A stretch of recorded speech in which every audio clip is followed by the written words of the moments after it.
Acharya Rajneesh, also known as Osho, was born on December 11, 1931 in India. He is known as the founder of Rajneesh movement that quickly spread from India to all across the globe. Osho Rajneesh called himself a spiritual teacher, a mystic, a guru, rather than a religious saint. He said he taught happiness and how to live here and now. Osho is also known for breaking down the barricades of traditional Vipassana meditation. Osho has advocated for meditation without strict adherence to discipline. Millions of people all across the globe follow the meditation techniques prescribed by Osho today. Osho's technique of meditation is also famous in Nepal. And even after 3 decades of his death, the teachings of Osho has been preached by his followers all across the globe. Osho's followers religiously preach and practice his legacy for a simpler and an easier life. Swami Shailendra Saraswati, Osho's younger brother and founder of Osho Fragrance, in this episode of Sandarva explains the key ideas of meditation and happiness. Hello and a warm welcome in this special episode of Sandarva.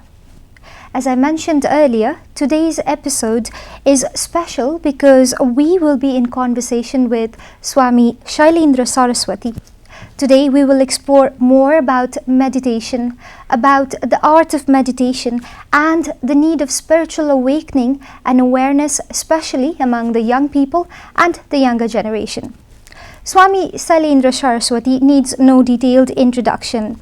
Our guest today, a previous MBBS doctor, a spiritual guru, a healer, and a mystic who has further extended and who is working to revive the legacy of Rajneesh Osho and his style of meditation.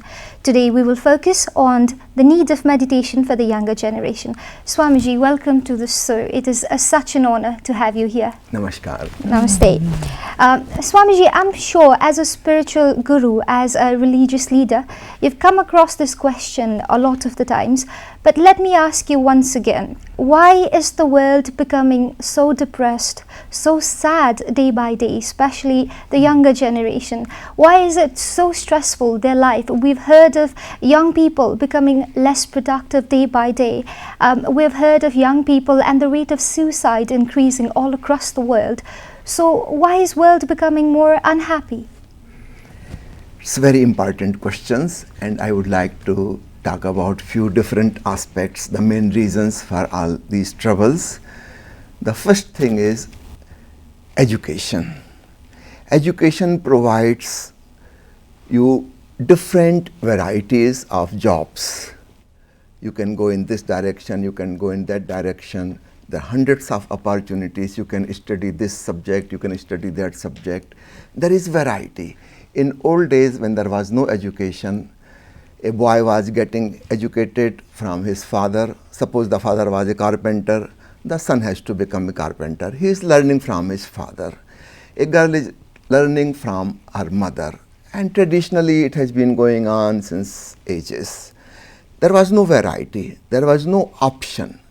For the first time, the education system provides multiple options. You can study this, you can study that, hundreds of subjects are there. Then hundreds of jobs are there, different variety. You can do this, you can do that. You can live in this country, you can go to other country, another country, another country. So the mind becomes restless. It becomes indecisive when there are too many options. In old days, there were never much option. A son of a Brahmin has to become a Brahmin. He has to do the same job as his father was doing. Son of a man with agriculture has to do agriculture, nothing else. There was no option. So when there are many options, the mind becomes restless, what to do, what not to do, because it creates indecisiveness. So the same thing applies to education, then the job, then the place where to live. Then you can change jobs. Not so much in India and Nepal yet, but in the Western countries, people stay in one job not more than for 6 months or 1 year. They will change the job. There are so many options. They can get an increment to a different place. They will start something totally different again. They will move to a different company, then to a different city, then to a different province, then to a different country. Keep on moving. The same thing with human relations. Previously, the relations were fixed. There were arranged marriages all over the world. There was no choice for the boy or the girl to decide himself or herself. The parents and the society, they were the deciding factor. So it was never a burden on the person who is getting married. Now, every girl comes in contact with thousands of boys during the education period, and same thing, the boy comes in contact with thousands of girls. Of course, there will be a dozen or more close relations, and there will be something you like in somebody, something you don't like in somebody. You become exposed to so many people. Now it will be difficult to decide whom to marry, whom not to marry. Everybody has some positive aspect and some negative aspect, so the mind becomes restless. So the same thing applies to all different fields of life. So indecisiveness is one factor. Now the second factor is richness. Richness provides again multiple options. If you want to buy a car, there are dozens of cars available. Every model has some good aspect and some negative aspect. If you want to have a house, you can go on internet and find so many designs. You will get confused which kind of house to choose and which not to choose. You will get so much advice from your friends, your family members, your relatives. This house, this kind of house has this good thing, this will have this negative aspect. And again the same thing, multiple options. In poor society, there were no options. Whatever you have, you were feeling satisfied with it. There was no choice.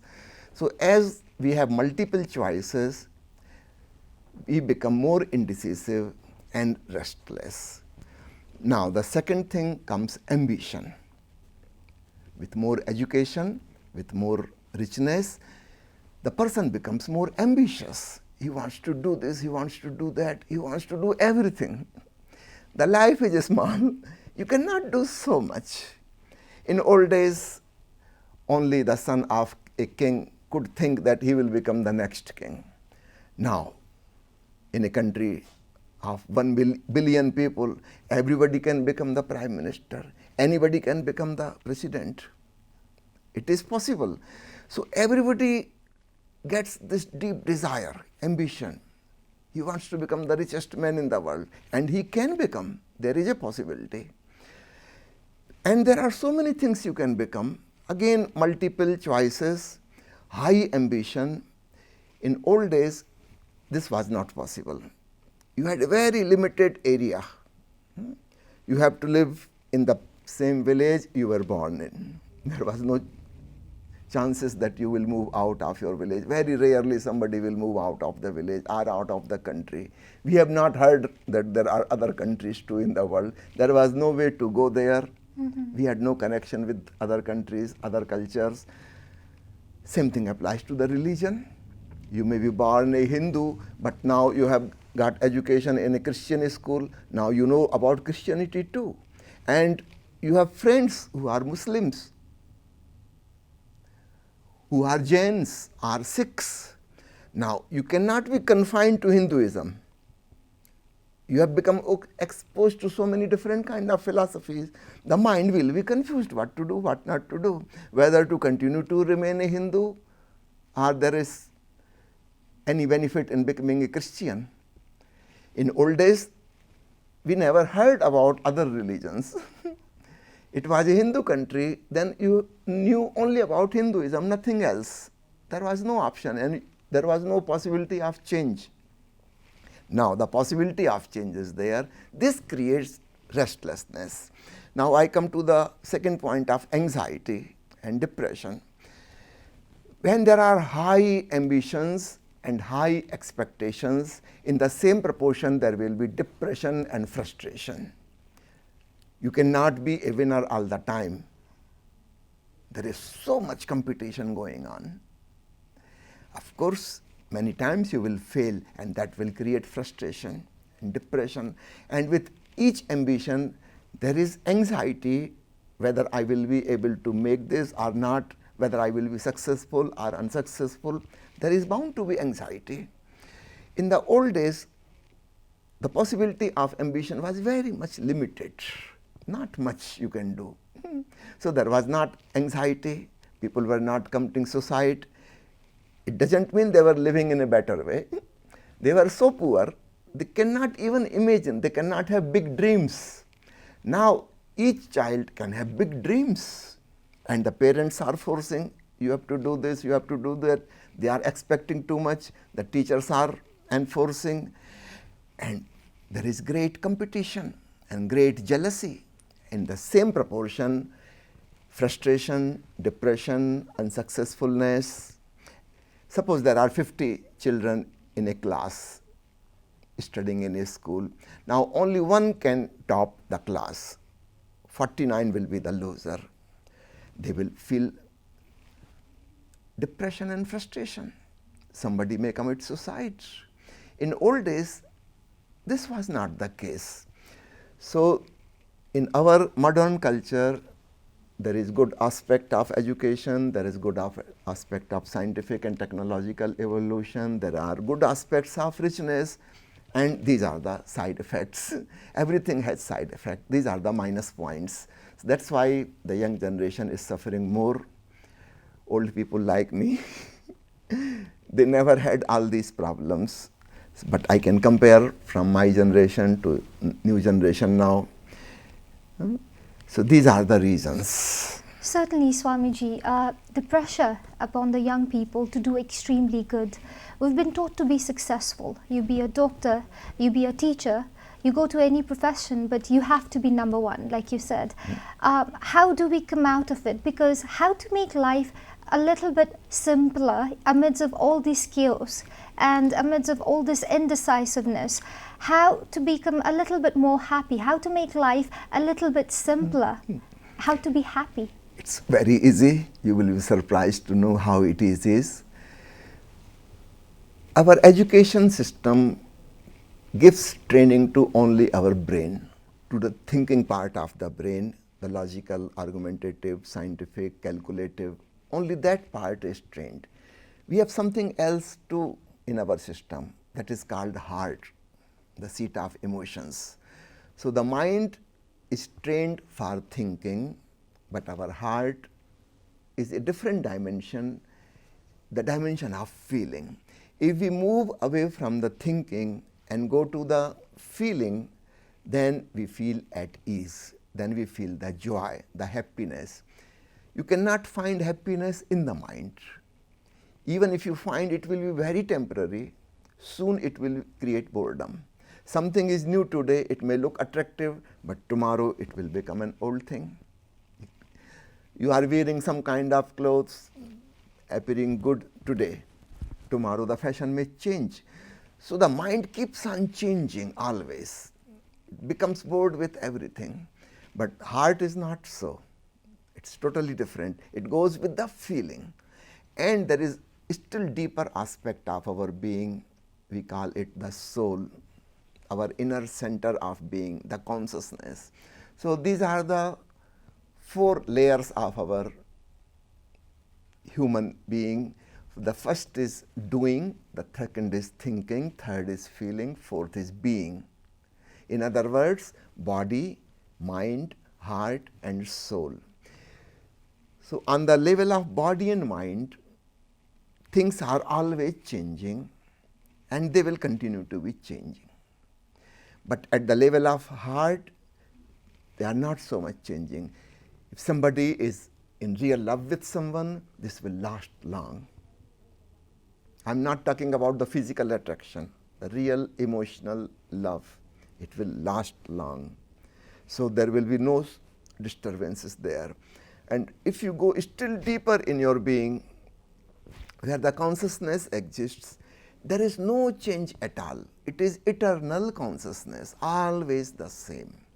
So from the periphery of body, mind and the physical events happening around you. If you move towards inside, you pass through the feelings and finally you reach to the innermost center of your being, which is never changing. Then all restlessness disappears and there are no others there. You are only the one there at the level of consciousness. So there is no competition, there is no comparison, you are not fighting with someone, you don't have to become number one. There is nobody else there, only your consciousness. There you become centered, you feel calm and quiet and rooted in oneself. Once you know this art, then you come outside in the world, you live at the level of mind also, at the level of physical body also. You get involved in all kinds of activities, but you remember that peacefulness. You remember that centeredness, and that all your activities get transformed. That calm and quiet space is always remembered whatever you are doing, and then your whole life passes through a kind of metamorphosis. You are no more the same person, no more restlessness, no frustration, no comparison, no competition, nothing. You remain active, what you have been doing before, you may continue the same thing, but with a different quality. You will be enjoying, you will be loving what you are doing, and you will remain centered in yourself. And many times in a day, you will go inside again and again, just for a few seconds or a few minutes, and that will be sufficient to give you the life energy, the juice of life. So for discovering yourself from within, for this consciousness, for acquiring this consciousness to remain calm, what do you preach to the young people? We've heard about meditation. Can you expand further about these techniques of meditation? Yes. The mantra. It's not a mantra because again mantra is part of the mind. The mind knows language, mind knows words. So if you remember one word or a sentence, it will be part of the mind. It cannot take you beyond the mind. Meditation is going beyond the mind, in a space of no mind.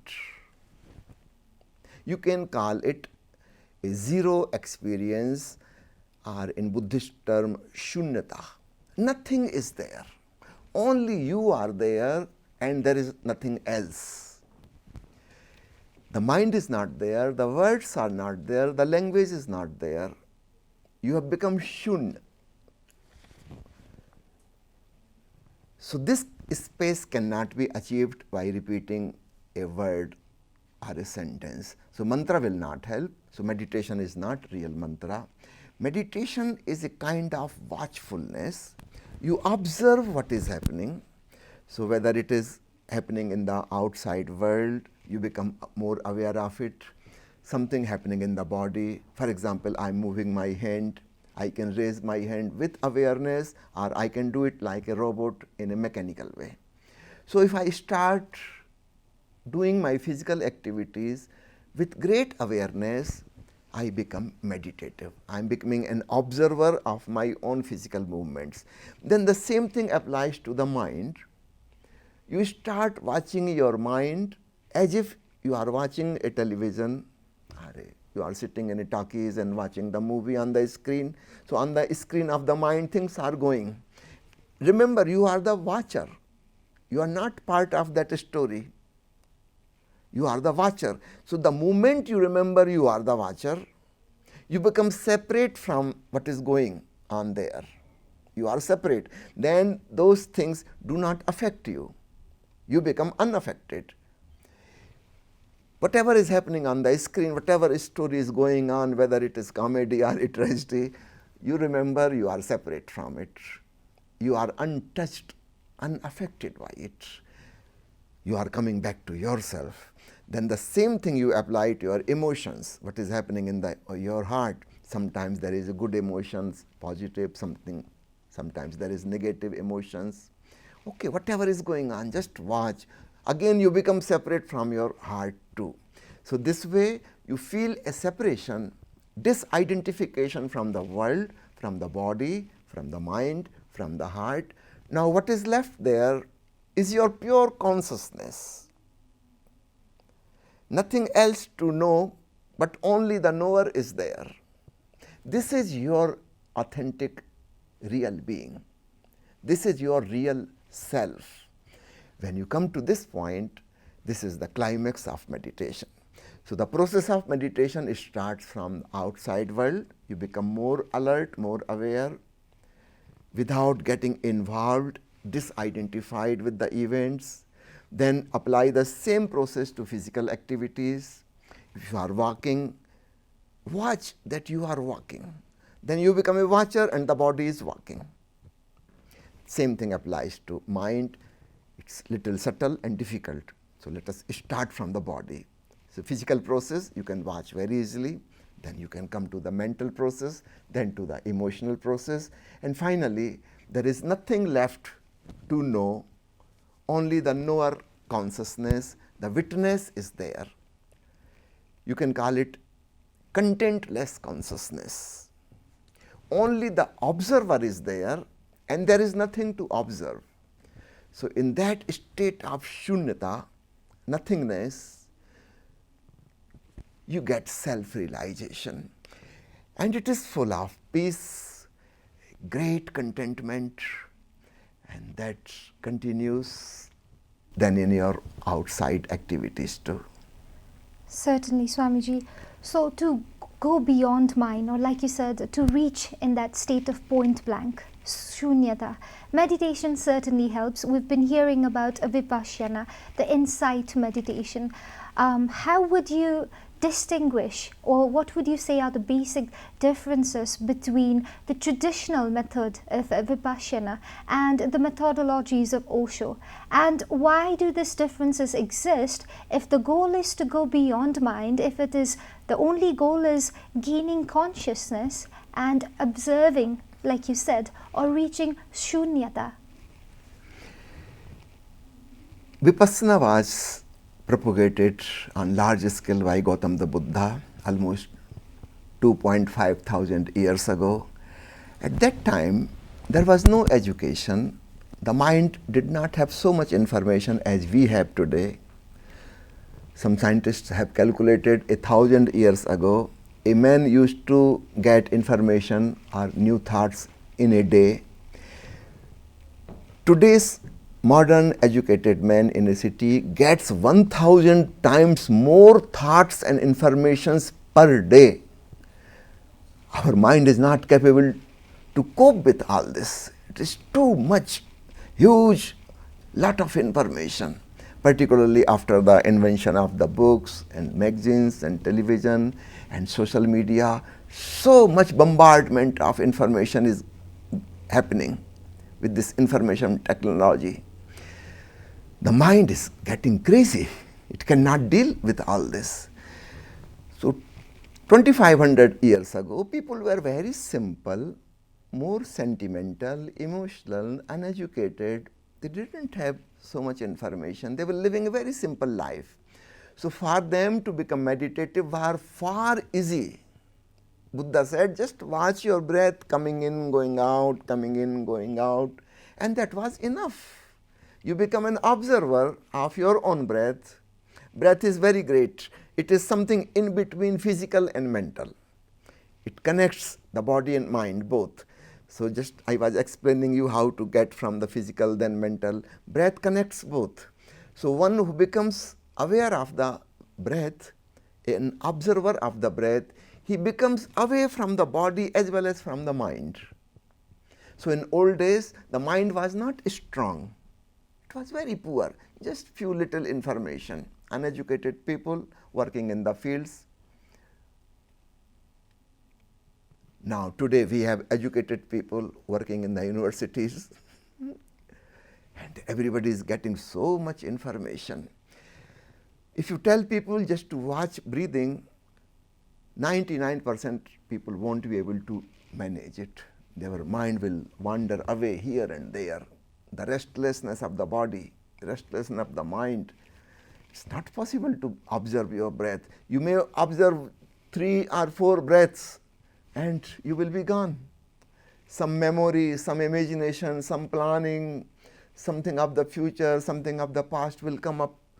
After 2 or 3 minutes, you will remember again, oh, I have to watch my breath. Again, you watch 3 or 4 breaths, and again you will disappear in this jungle of thoughts.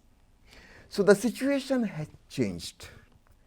So now we come to the point why there is difference between Buddha's technique and Osho's technique.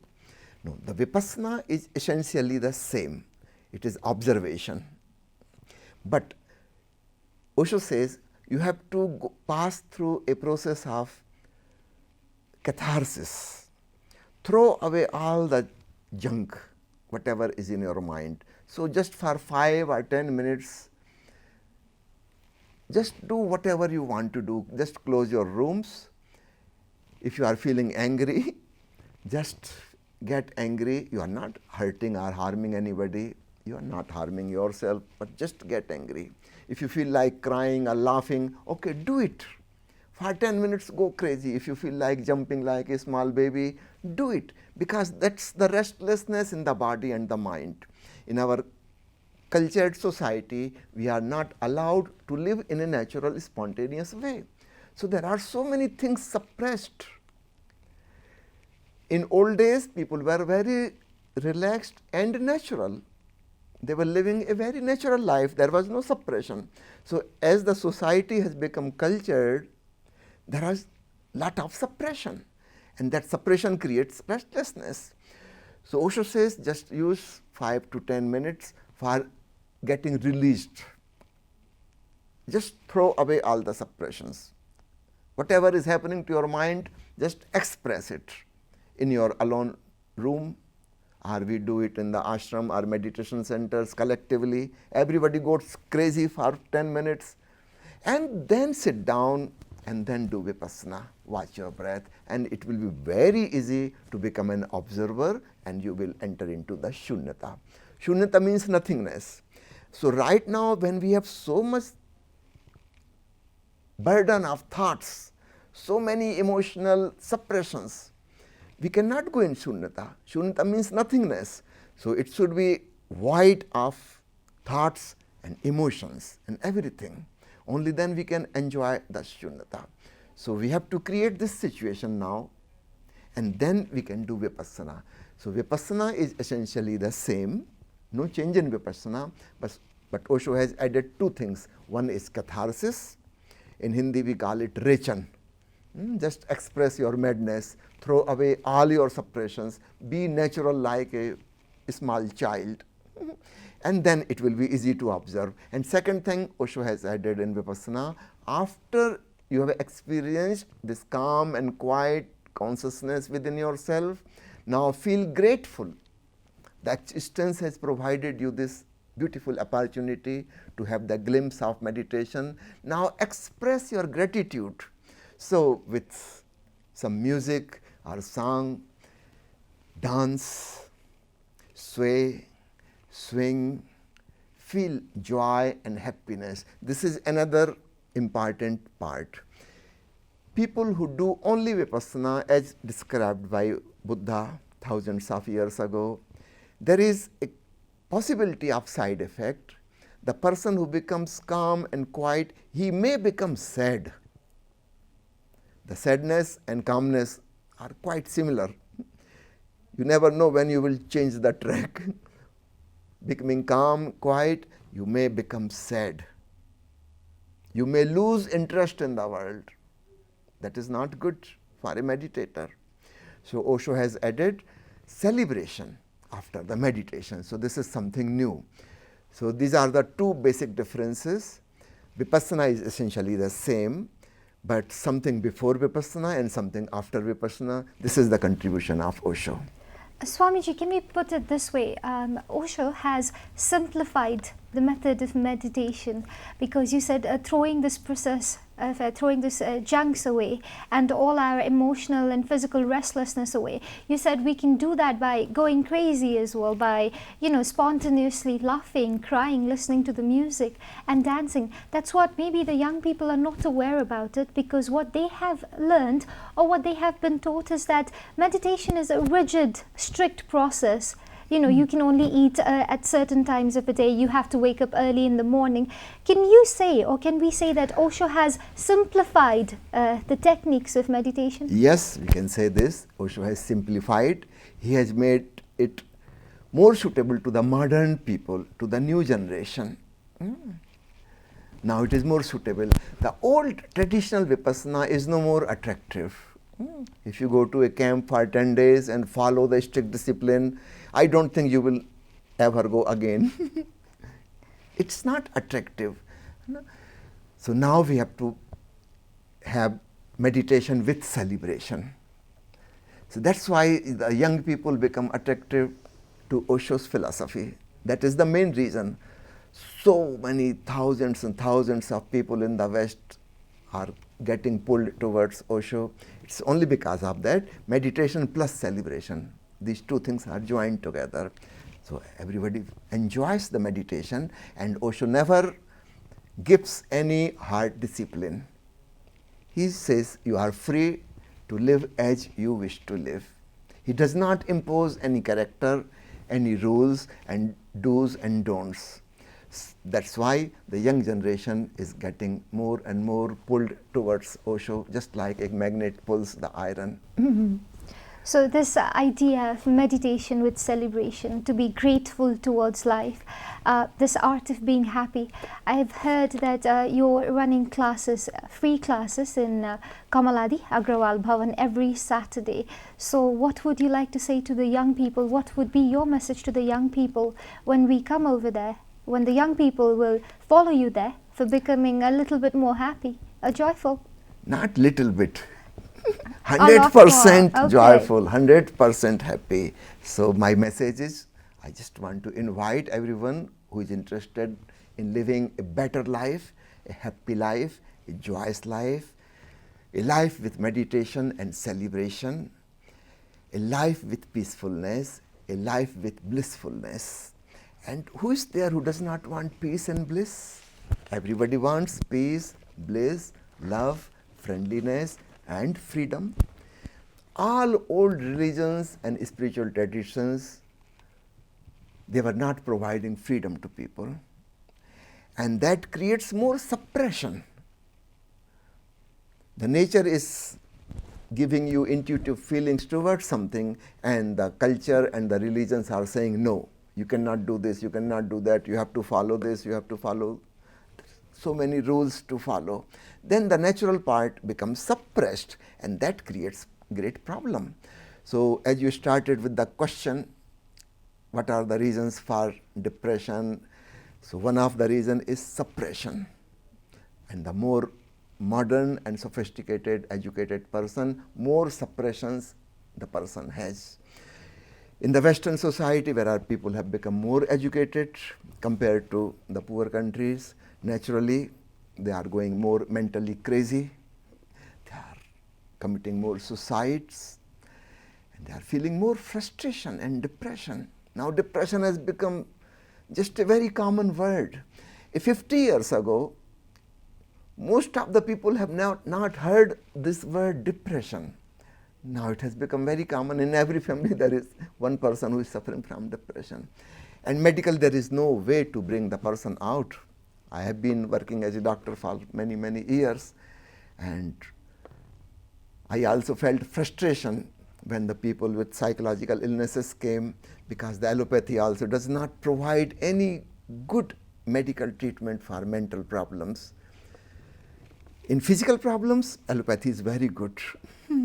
If there is deficiency of some hormone, we can replace the hormone. If there is deficiency of vitamin or mineral, we can give extra vitamin or mineral in nutrition. Something can be dealt with surgery, something can be dealt with something else.